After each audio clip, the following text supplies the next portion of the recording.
defense.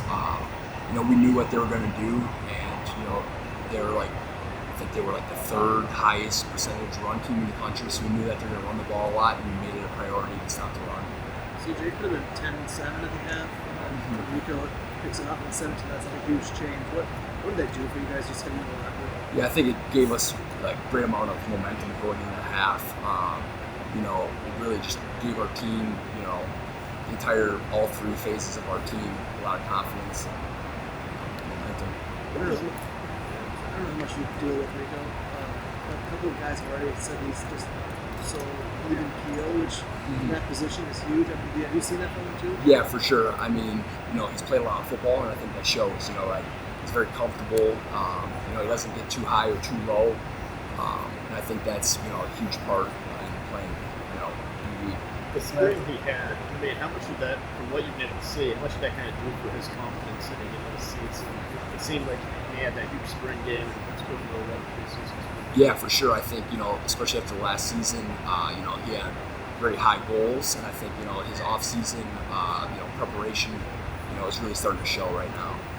Last time we saw you guys do a lot of missed tackles, things of that sort. We didn't see that today. What's kind of the last couple of weeks been like in terms of practice preparation that maybe led to what we saw today? Yeah, I think especially even Big Ten, it's going to be run-heavy offenses. So especially in practice and stuff, the physicality is ramped up, and I think that guys really started to focus on tackling and technique, and it showed today.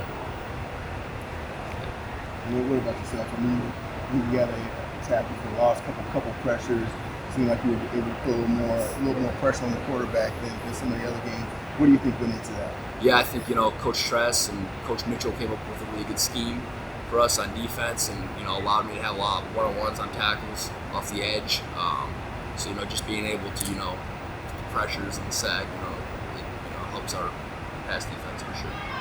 And then we're playing. It seems like you and Jeff are playing a lot. A lot of times it seems like it's either you or me on the field, and today it seemed like there were a lot more times where we both were on the field together. Was that so part of some of the adjustments? Or? Yeah, that was Coach Mitchell put Jeff towards to the field DP for this week.